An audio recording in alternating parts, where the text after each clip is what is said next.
La France a-t-elle les moyens de s'opposer à cet accord avec les pays du Mercosur? On en débat avec Vincent Louveau. Bonsoir, bienvenue. Bonsoir. Vous êtes sénateur Horizon de l'Indre-et-Loire et vous-même agriculteur. Richard Verly, bonsoir et Bonsoir. bienvenue. Vous êtes correspondant France-Europe du média suisse Blick et vous publiez Cette Amérique qui nous déteste. C'est aux éditions Nevigata. Elvire Fabry, bonsoir. Bonsoir. Bienvenue, heureux de vous accueillir, directrice du programme Commerce et Sécurité économique de l'Institut Jacques Delors. Et puis je signale cette infographie à découvrir sur le site de l'Institut, l'accord commercial UE-Mercosur à l'heure de la diversification des échanges, parce qu'on ne parle pas que d'agriculture dans cet accord, il ne faut pas l'oublier. J'accueille également Michaël Darmon. Bonsoir Michaël, éditorialiste pour Sens Public. Ce soir, Vincent Louveau, le Premier ministre Sébastien Lecornu, il a repris la main, réunion de crise à Matignon pour tenter d'éteindre cet incendie, cette crise de la dermatose nodulaire contagieuse, la DNC.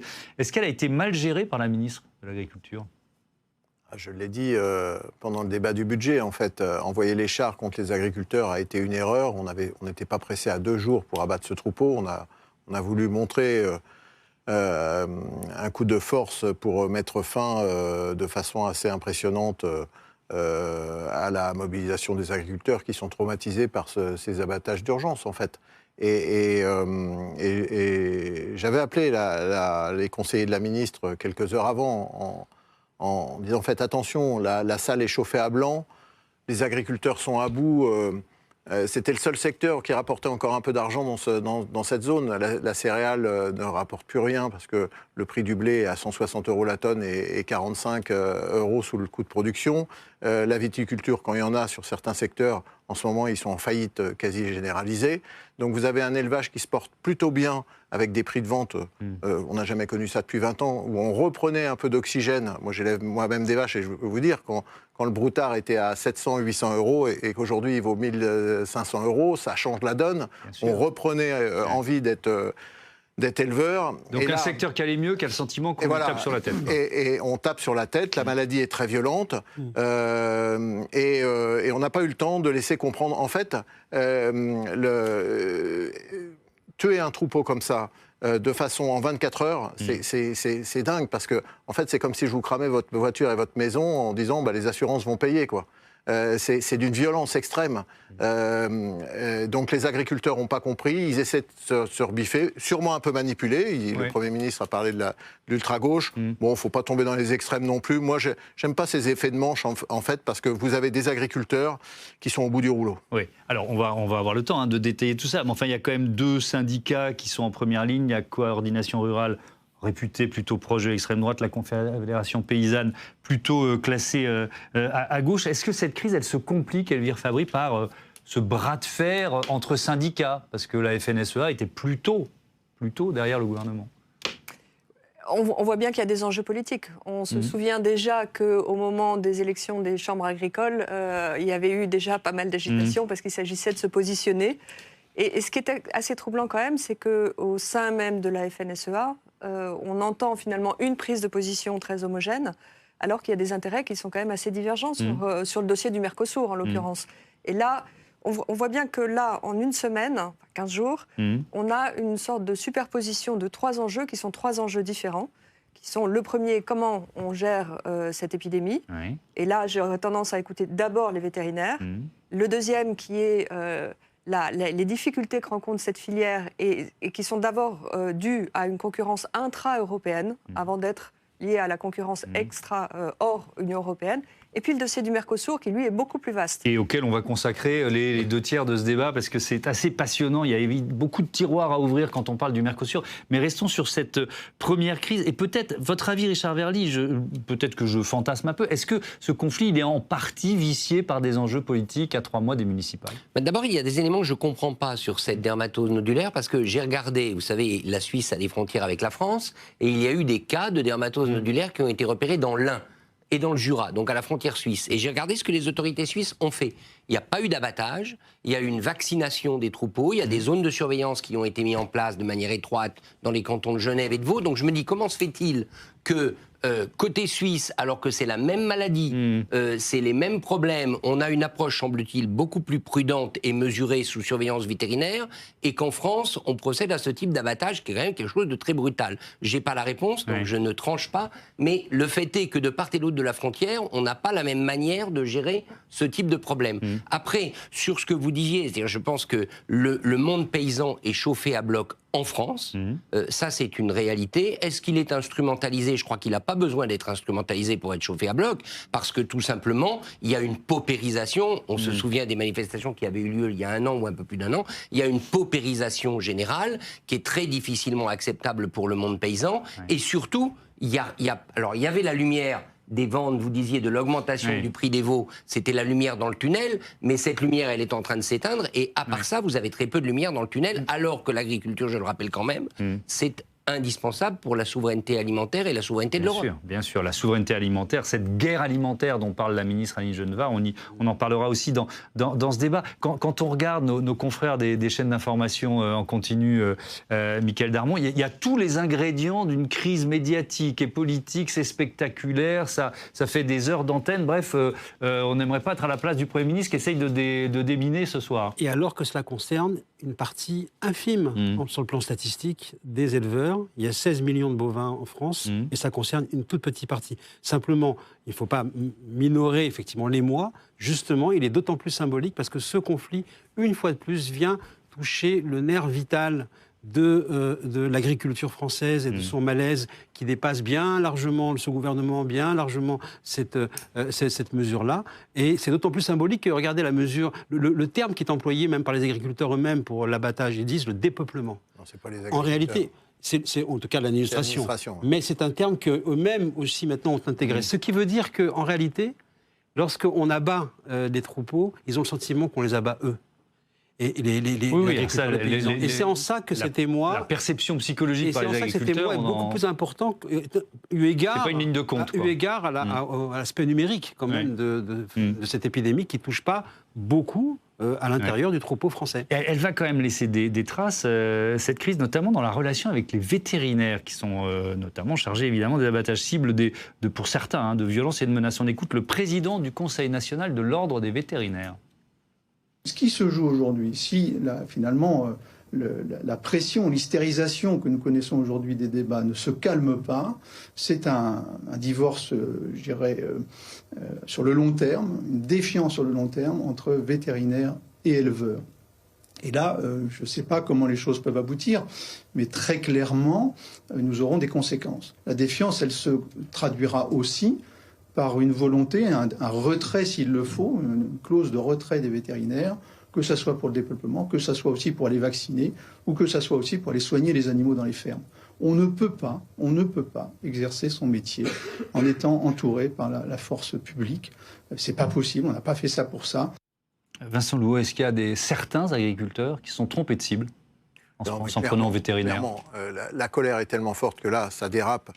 Et je le regrette parce que les vétérinaires, ils sont avec nous tout au long de l'année. Ben oui, et là, ils menacent, ils disent attention, on va faire jouer notre droit de retraite. Ils ont raison parce que, vous savez, moi je suis élu, je représente un petit peu l'État tout le temps. Parfois aussi, on passe à la moulinette comme ça, où il faut tous les virer. Certains parlent de virer la ministre de l'Agriculture. Il faut arrêter avec ce bashing permanent et prendre juste un petit peu de recul. On peut avoir une vision différente, comme vous le dites pour la Suisse, avoir des doutes, avoir des remises en cause, avoir une volonté dissonante par rapport à la volonté politique du moment de respecter la science française et européenne, parce que là on est bien sûr un règlement européen. C'est pour ça que ce dossier il est également intéressant, parce que la ministre, elle justifie les décisions par la science, par ce que les vétérinaires, les scientifiques lui disent. Alors la ministre, elle est très embêtée parce qu'on a un règlement européen qui s'applique pour la reconnaissance d'une maladie au démarrage.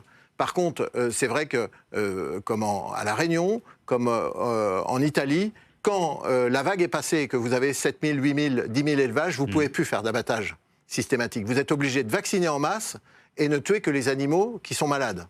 Mais c'est la différence, la vague est déjà tombée. C'est comme si la Bretagne s'était enflammée et on avait 100 000, 200 000, 300 000 cas. Vous imaginez bien qu'on ne pourra pas abattre techniquement 300 000 animaux. Donc automatiquement, c'est ce qui s'est passé dans les pays qui sont pris la vague de submersion avec les mouches qui ont fait leur boulot et une maladie. C'est les mouches, les moustiques qui transmettent la maladie. La maladie s'ouvre devant les pouvoirs publics en contamination totale. Et là, il est trop tard. Et là, vous êtes obligé de vacciner et ne tuer que les animaux qui sont malades. Donc, ça veut dire qu'on n'est pas dans le bon tempo, c'est ça ? On est dans le tempo où, comme on surveille beaucoup nos animaux en France et qu'on est plutôt excellent avec un système de surveillance qui marche bien, on détecte les tout débuts des animaux et on fait de l'abattage total parce que c'est la règle européenne qui a été décidée par des scientifiques. Et une fois qu'on a fait cette règle d'abattage, si la maladie continue, là, on peut activer la deuxième partie de l'article 12 qui dit, là, la dérogation est possible à l'abattage total. Oui. Mais on n'est pas en Suisse. En Suisse, c'est un autre pays. Et c'est pas l'Union européenne. Et c'est pas l'Union européenne. Donc, bienvenue dans le monde de la réalité pour la ministre de l'Agriculture. Mais à force, il va falloir qu'elle lâche. Vous savez, moi, je le sens venir. Pour que le feuilleton médiatique dont on parlait s'arrête, quoi. Mais non, en fait, c'est soit la maladie s'éteint tout seul parce qu'il n'y a plus de mouches, il va faire peut-être plus froid dans 15 jours et la maladie va s'arrêter toute seule grâce à la vaccination du territoire et elle va s'éteindre, soit elle va réexploser dans 3-4 coins de la France et on ne tiendra plus la salle. Et on sera obligé de considérer que la moitié de la France sera en obligation vaccinale obligatoire. On parle du Mercosur dans un instant et on va se plonger dans le calendrier avec Alexandre Poussard vraiment dans une minute. Mais votre avis sur le rapport à la science quand même, Elvire Fabry? Je trouve que c'est un des éléments intéressants aussi de cette crise agricole. Il devrait faire autorité. Parce que là, vous évoquez en effet un règlement européen. Donc on voit bien déjà la défiance qu'il peut y avoir vis-à-vis d'une décision qui serait macro. Et alors quand on prend, si on parle du cas suisse, on peut peut-être revenir à la question de la température. Peut-être que la température, on est quand même en altitude, et ces fameuses mouches et moustiques, peut-être qu'ils sont... ça a un impact sur le traitement, ça reste à voir. On n'est pas non plus sur les mêmes types de... Non, mais parce qu'on est quand même, pardon de vous interrompre, mais dans une période de remise en cause de la science. Il n'y a pas que dans cette crise-là, il y a des vérités scientifiques. Si on parle des questions de réchauffement climatique, il y a des vérités scientifiques qui sont régulièrement battues en brèche. Donc est-ce qu'on est un peu dans cette tendance-là, d'après vous ? Oui, et elle est un peu facile, parce que de la défiance vis-à-vis de l'expertise scientifique, il y a l'expertise plus large et qui instruit normalement la décision politique, en tout cas qui pèse beaucoup sur la décision politique. Donc on s'affranchit d'un maillon qui est très important et rien ne justifie la prise à partie des vétérinaires tel que ça a lieu. On comprend bien le drame, comme vous le disiez, qui est très identitaire même de voir se procéder ces abattages, mais c'est inadmissible. Michael, un mot L'affrontement effectivement auquel on assiste, c'est celui qui existe entre les décideurs qui sont repoussés par ceux qui subissent les décisions, effectivement, parce que à la fois l'institution de la FNSEA est critiquée pour être du côté du gouvernement, la Fédération nationale bovine qui est du côté du gouvernement est critiquée également, et les injonctions qui viennent d'en haut sont repoussées.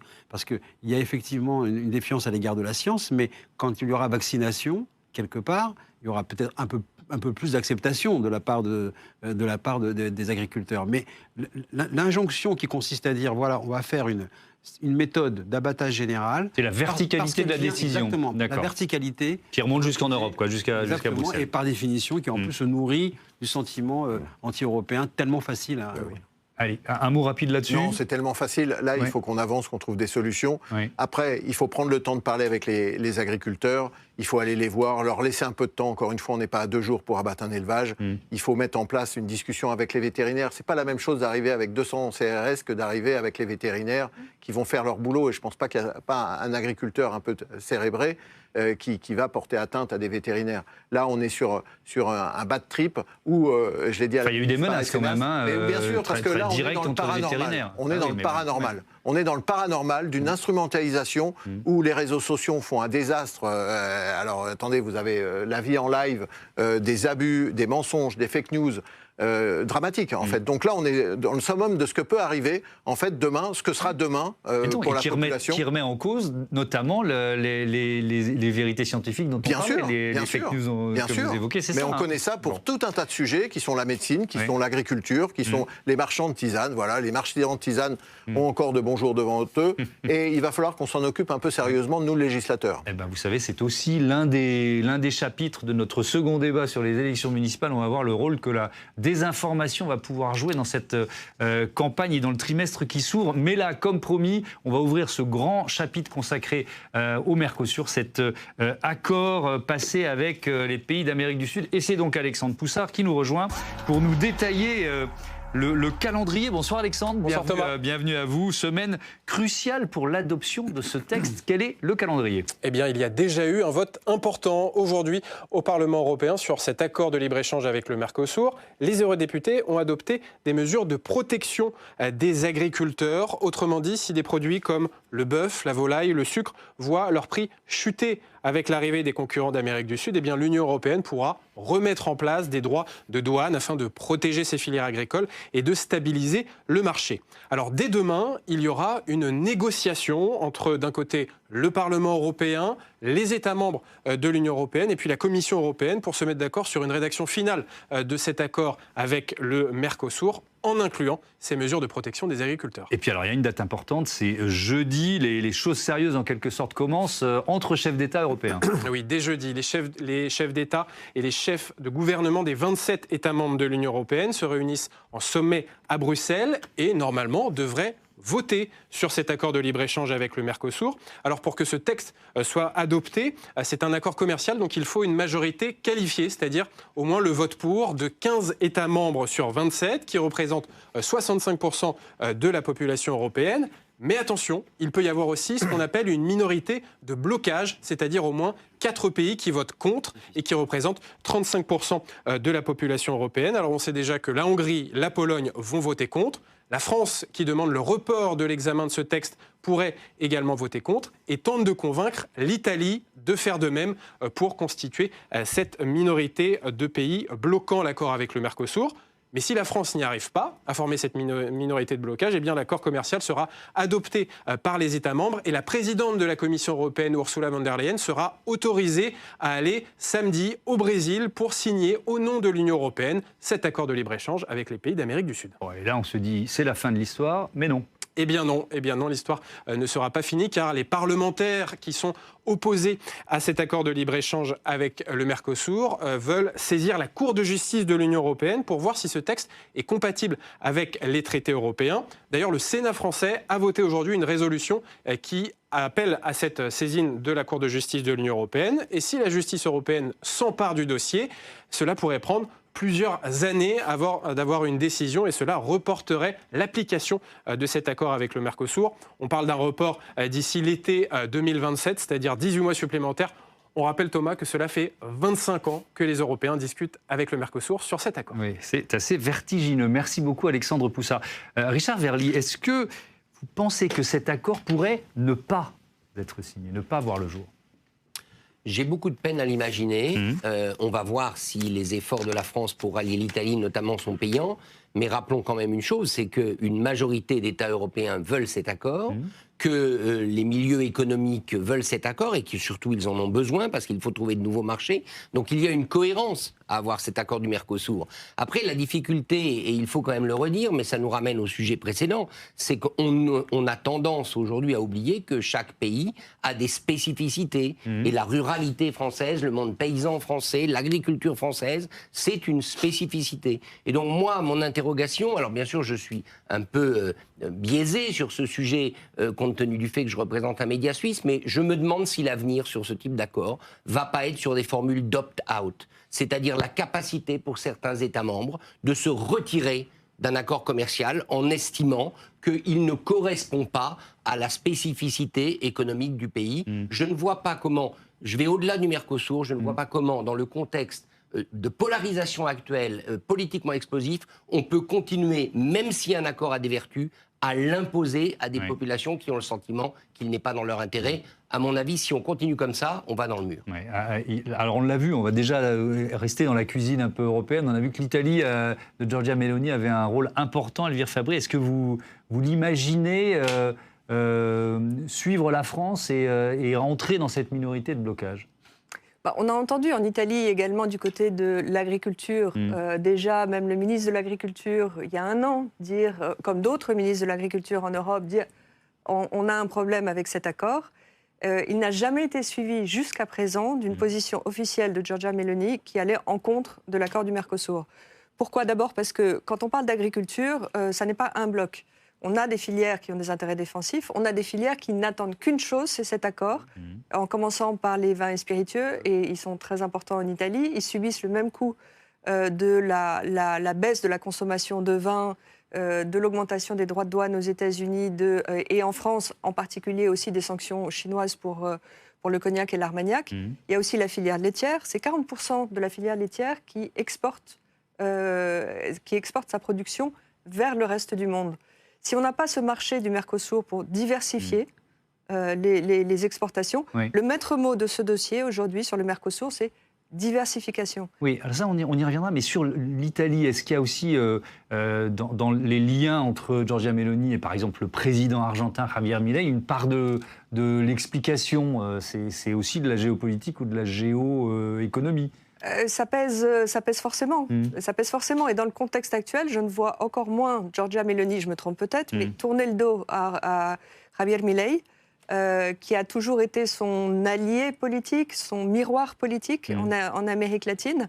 Et si Giorgia Meloni joue une carte européenne, que ce soit vis-à-vis de l'Ukraine, vis-à-vis des enjeux d'investissement aussi dans l'Union européenne, en l'occurrence, là, elle a quand même une corde de rappel très importante, qui est que elle a cet axe politique très fort avec Javier Milei, et encore une fois, je ne la vois pas tourner le dos, avec une industrie italienne qui elle-même soutient beaucoup l'accord. Oui, effectivement. Alors, on en parlera de l'aspect global de cet accord.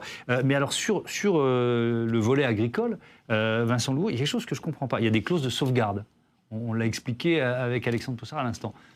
Elles ne sont pas suffisantes, ça devrait rassurer les agriculteurs.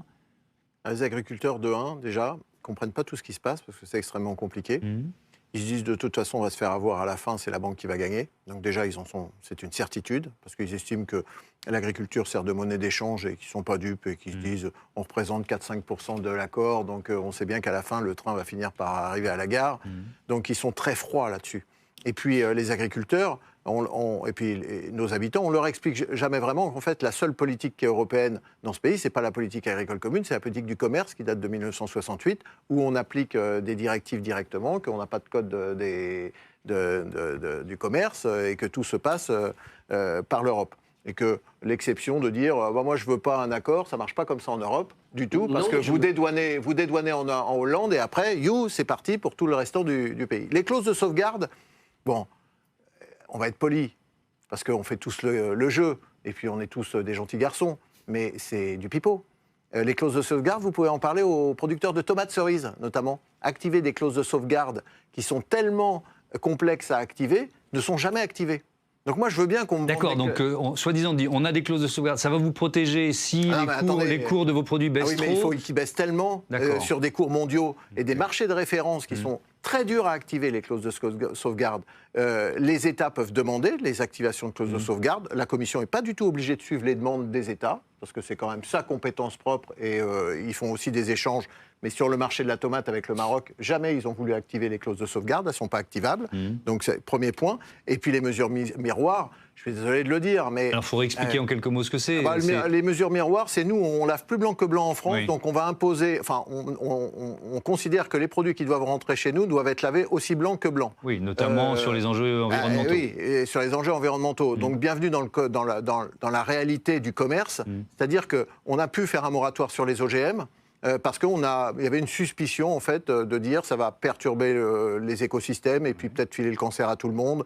Seulement 20 ans après, on s'aperçoit qu'il n'y a rien de tout ça et les États commencent à nous attaquer à l'OMC parce que c'est pas justifié. Vous pouvez refuser un produit en importation s'il y a une mise en danger de la population, donc de là votre aussi, population européenne. C'est compliqué à prouver. Bien sûr, moi, l'ambassadeur du Canada, il me dit, moi j'adore le bœuf aux hormones. Foutez-moi la paix. Oui. Alors, non, mais c'est très intéressant. Elvire Fabry, sur ces clauses de sauvegarde, clauses miroirs, c'est deux choses différentes. Mais moi, ce que je comprends de ce que vient de nous dire Monsieur le Sénateur, c'est que, je vais reprendre votre expression, c'est du pipeau. Est-ce qu'elles peuvent vraiment s'appliquer ou pas? Ces clauses qui sont censées protéger. Là, je reste sur les agriculteurs parce qu'on va simplifier un peu. Alors d'abord, je voulais préciser que le Parlement vient de voter donc c'est pas le Parlement qui a défendu le fait d'introduire des clauses de sauvegarde. Elles étaient déjà prévues. Oui. Simplement, le Parlement a voté des conditions qui facilitent l'activation de ces clauses de sauvegarde. Ça pourrait être un peu plus facilement activé. Oui, ça pourrait être, c'est-à-dire qu'au lieu que ce soit une augmentation de 10% du prix ou du volume des importations, ce serait 5%, et puis une durée d'enquête raccourcie, justement pour être plus agile, plus réactif. Et en effet, ça va dans le bon sens. Je pense qu'il faut remettre ça dans un contexte, il y a l'historique, l'application des clauses de sauvegarde, mais aussi dans le contexte actuel, où on fait face aussi à une arrivée massive de produits chinois à très bas coût. Et donc la question de l'activation des clauses de sauvegarde, elle se pose, je dirais, à un niveau beaucoup plus général, pas simplement pour le Mercosur. Et il faut que l'Union européenne ait des moyens de réaction beaucoup plus rapides. Est-ce que les clauses anti-dumping, est-ce que les clauses de sauvegarde sont suffisantes ou pas?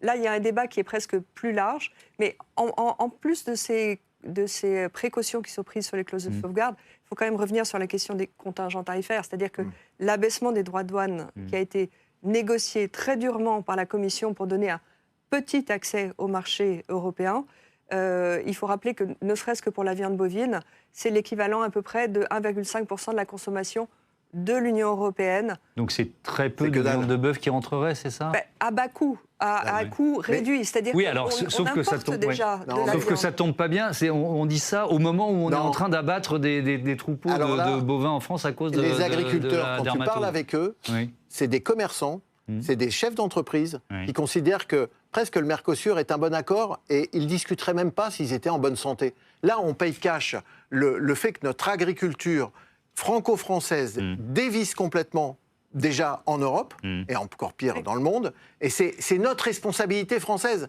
On l'a fait dans des rapports sénatoriaux, on l'a toujours dit. Mais ce grand décrochage de l'agriculture, pour les agriculteurs qui aimeraient croire dans le commerce et qui, pour les viticulteurs, exportent, pour les producteurs laitiers, exportent des fromages, ils savent très bien tout ça. Alors, tiens, ils le savent vraiment bien. On va continuer là-dessus et je vais rester avec vous, Vincent Louot, parce que je propose d'entendre un agriculteur. Il est céréalier, il est membre du bureau des jeunes agriculteurs de Haute-Garonne et il dit attention, vous allez remplacer notre agriculture par une autre d'une certaine façon.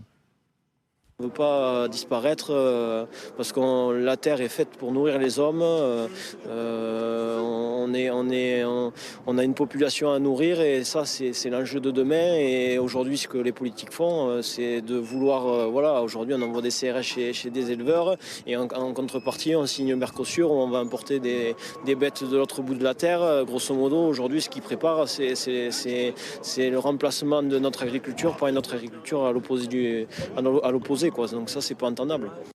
Bon, donc moi j'entends cet argument, mais alors on l'a dit, Fabrice nous l'a dit tout à l'heure, vous commenciez à en parler, il y a aussi des filières qui l'attendent cet accord sur le Mercosur. Les producteurs laitiers, les viticulteurs qui font face à une baisse de la consommation mondiale, il y a des arrachages de vignes un peu partout en France. Et pourquoi on les entend pas? L'agriculture, c'est 1,5% du PIB et vous rajoutez 1,5% avec l'agroalimentaire. Vous avez 3%, c'est le poids de l'agroalimentaire et de l'agriculture. On présente peanuts. L'économie sociale et solidaire, c'est 8-9% de mémoire. On ne représente plus rien. Pourquoi les autres disent rien? Parce que c'est la terreur, en fait. Ils nous ont fait le coup au CETA.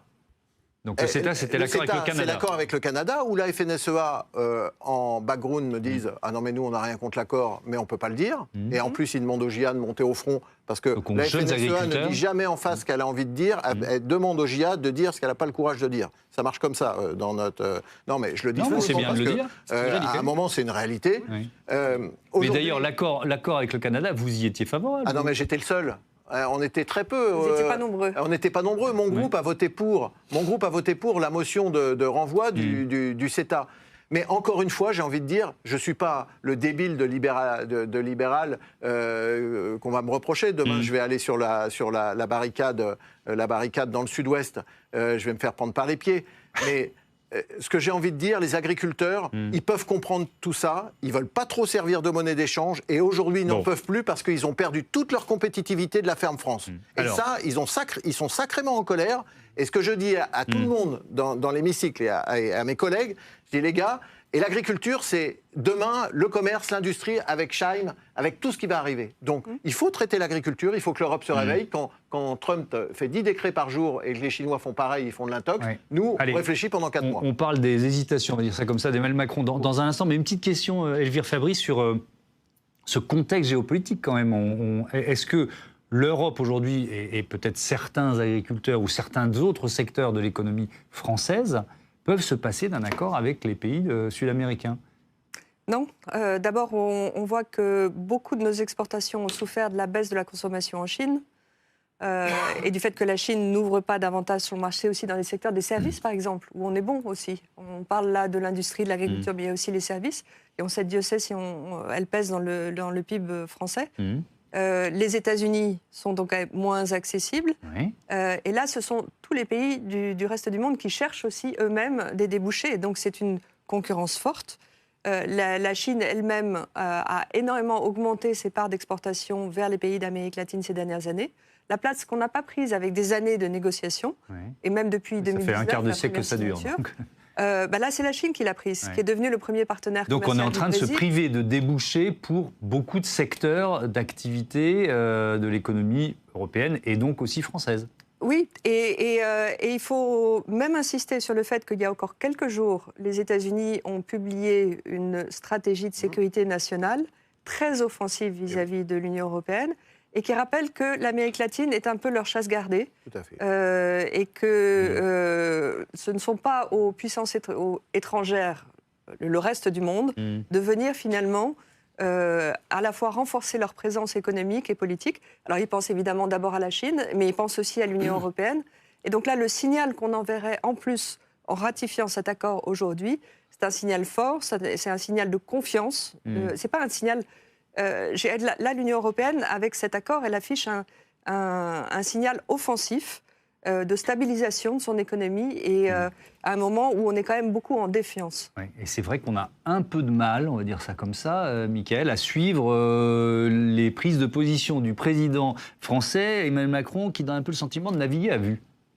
J'entends votre question, mais on pourrait s'inspirer de la fameuse tirade du nez de Cyrano. C'est un peu court, monsieur naviguer à vue. Disons revirement, disons plutôt nuance opportune et même, voire formule ambiguë. Bref, Macron et le Mercosur, c'est l'histoire du grand art et du grand écart politique. Alors, si vous avez raté le début, en 2019, on s'en souvient, les élus macronistes dans les campagnes vivent un été très difficile parce que la lutte contre le Mercosur mobilise un monde rural qui est déjà secoué par la révolte des Gilets jaunes des mois plus tôt.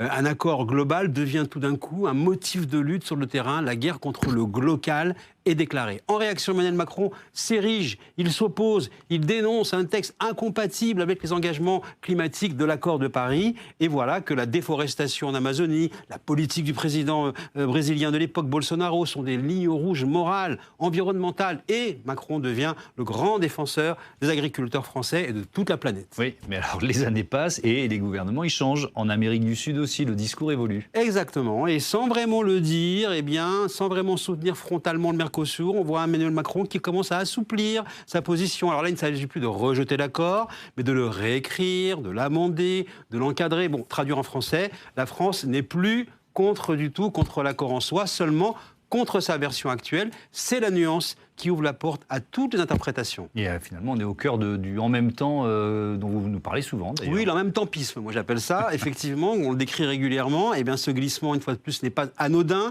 Il reflète les tensions internes au cœur de la diplomatie macronienne. À la fois défendre les intérêts agricoles nationaux et en même temps préserver la crédibilité européenne de la France, afficher l'ambition climatique en soutenant la stratégie commerciale et en même temps être offensif face à la Chine, aux États-Unis. Bref, un discours qui rassure à Paris et qui en même temps ne réussit jamais à bloquer définitivement donc, à Bruxelles. Point d'orgue, on s'en souvient, au Brésil récemment, le président de la République annonçait Urbi et Orbi qu'il avait trouvé un accord, il y avait des assurances reçues de la part donc, des présidents et de ses homologues pour dire ben voilà, les agriculteurs français seront rassurés Résultat des courses, aujourd'hui, on demande un peu en panique donc le report de l'accord, signe que la France n'a aucun levier en réalité pour empêcher sa signature. Résultat des courses, cette posture dure en même temps à bien atteindre ses limites et à vouloir trop ménager tous les camps, on finit finalement par ne convaincre personne. Merci beaucoup, Mickaël. Richard Verly, est-ce qu'il déplaît vraiment à Emmanuel Macron, cet accord de libre-échange? Ou est-ce qu'au contraire, ça ne correspond pas un peu à sa colonne vertébrale économique ou politique? Moi, je suis convaincu qu'au fond, Emmanuel Macron est depuis le début pour cet accord. Ouais. Cet accord correspond à sa vision du monde, ouais. À la vision qu'il a du commerce international, aussi à une certaine, même une réelle méconnaissance du monde rural français. Maintenant, ça, c'est un peu différent parce qu'il l'a appris au fil de son mandat. Donc, je crois qu'une des difficultés, mais qu'on sent bien, c'est qu'il n'est pas à l'aise avec cet accord. Il aurait bien aimé le signer, il aurait bien aimé que ça aille plus vite, et au fond, ce n'a été que des reculades forcées. Ce n'est jamais lui qui a reculé, j'allais dire, de son plein gré, il n'a jamais anticipé des reculades. Il a fallu toujours le faire reculer. Moi, ce qui m'inquiète quand même dans ce que dit Elvire, et j'ai bien compris son plaidoyer pour le Mercosur, c'est qu'à force d'attendre, on risque d'avoir un accord complètement à contretemps. Et ça, je trouve que là, il faudrait vraiment s'interroger. Parce qu'un accord qui sera signé maintenant, dans le contexte qu'Elvire a très bien décrit, à savoir Trump qui se réapproprie l'Amérique latine, les Chinois qui investissent ce marché d'Amérique latine, on va se retrouver avec un accord, quand je dis on, c'est l'Union européenne, avec un accord qui n'aura que des contraintes, dans un marché qui sera devenu beaucoup plus concurrentiel qu'il ne l'était il y a 5 ou il y a 6 ans, quand il aurait fallu le conclure. Or, les accords à contretemps, c'est un vrai problème parce que ça vous paralyse, et ça n'est pas adapté à la donne du moment. Un mot de réponse, et Fabry, après je reviens vers vous. Ça me donne envie de répondre au terme de crédibilité. C'est-à-dire qu'actuellement, la France est en train de se décrédibiliser aux yeux du reste de l'Union européenne. Parce que déjà, on l'avait vu avec le CETA, quand on avait eu une opposition, à part quelques sénateurs, mais une opposition massive à un accord dont on tire que des bénéfices. Donc accord avec le Canada, je le rappelle. Avec le Canada, pardon. Simplement sur la question de la viande bovine, pour le Canada, les Canadiens n'ont utilisé que 2% de leur quota alloué à droit de douane réduit. Donc ce n'était pas la peine de pousser des cris d'orfraie sur ce qu'allait être une montagne d'arrivée d'importation française, en France. Il faut, là, la France est en train de se décrédibiliser et finalement, le vote au Sénat il y a 2 ans était anachronique sur le CETA. Et là, le rejet actuel a quelque chose de relativement anachronique. Et en effet, il faut plutôt se dépêcher d'appliquer cet accord, de se donner les moyens de l'appliquer, et puis surtout aller au-delà, parce qu'il nous faut bien plus que cet accord. Il ne faut ni exagérer les craintes, ni d'ailleurs les bénéfices qu'on peut en tirer. Parce qu'en termes de PIB, d'augmentation de PIB, ce n'est pas colossal. C'est juste un maillon d'une stratégie pour soutenir l'économie européenne. Avec un enjeu, alors je reviens aux enjeux purement agricoles, de souveraineté alimentaire. C'est ce que rappelait la sénatrice des Alpes-Maritimes, sénatrice LR, Dominique Estrosi-Sassone, en séance cet après-midi. Comme dans la confection où les sacs Vuitton ne peuvent pas cacher que la quasi-totalité de nos vêtements viennent de l'étranger et désormais de Chine, la volaille de Bresse ne cache plus que la moitié des poulets que nous mangeons est importée. Le Mercosur ne fera qu'aggraver les choses. La montée en gamme de notre agriculture n'est pas la solution si c'est l'arbre qui cache la forêt de la perte de la souveraineté alimentaire. Les normes vertueuses mais antiproductives et les contraintes les plus variées que subissent nos agriculteurs n'ont aucun sens dès lors que l'on ouvre grand nos portes à des produits qui ne les respectent pas. Cette hypocrisie propre au « en même temps » macroniste, nos agriculteurs et les Français n'en peuvent plus. La ministre de l'Agriculture parle de guerre alimentaire, mais est-ce qu'elle n'est pas d'abord interne à l'Europe ? C'est-à-dire la concurrence entre États européens. Les effets de manche, les grandes paroles. Une ministre de l'Agriculture qui parle de guerre alimentaire alors qu'elle n'avait même pas de cartouche dans ses poches pour aller à la guerre, laissez-moi rigoler. Tous les agriculteurs le savent. On a enlevé 210 millions sur le budget de l'agriculture il y a 3 jours. Donc vous savez, les preuves d'amour et les grandes déclarations d'amour, de souveraineté, nous les agriculteurs, alors je peux vous dire, je ne sais même pas comment je vais me pointer au Salon de l'Agriculture au mois de février, avec accord de quasi-libre-échange en Ukraine, on n'en a pas parlé, mais qui est 100 fois plus mortifère que l'accord du Mercosur, parce que là, c'est massif, et ça déséquilibre toute l'organisation de notre marché aujourd'hui. C'est ça que craint la Pologne. Mais bien sûr, ce que craint la Pologne, mais même nous, parce qu'aujourd'hui, vous avez des œufs, du poulet qui arrive d'Ukraine. Il n'y a aucune norme en Ukraine. Et c'est la mafia ukrainienne qui gère ça. Ça marche aux hormones, ça marche aux antibiotiques, ça marche à tout ce que vous voulez, sauf ce qui est prévu dans les textes européens. On est loin des clauses miroirs. On est très loin des clauses miroirs. Mais ça arrange le business. Parce que aujourd'hui, dernier mot, on est à 43% de maïs importé. Il n'y a toujours pas eu le Mercosur. Il n'y a aucun patriotisme européen dans ce pays des acheteurs de céréales. Ils font aucun effort. Ils préfèrent acheter au cours du plus bas et ils écrasent le prix français et d'Euronext pour toujours écraser le prix pour avoir encore moins cher. Même les grands groupes coopératifs ne jouent pas le jeu de la préférence communautaire. Donc à un moment, il faut aussi qu'on balaye tous un petit peu devant notre porte et qu'on se réveille pour se mettre en force de marche, pour retrouver une compétitivité sur l'agriculture avec des acheteurs qui jouent réellement leur jeu. Merci beaucoup, merci à tous. Je rappelle, Richard Verly, le titre de votre livre, Cette Amérique qui nous déteste. On y avait consacré un débat entier ici, c'est aux éditions Nevigata. Et puis, je renvoie sur le site de l'Institut Jacques Delors pour découvrir cette infographie qui est ultra complète, vraiment pour bien comprendre cet accord Mercosur et ce qu'il pourrait apporter à notre économie et à l'économie européenne. Je vous dis à bientôt sur Public Sénat.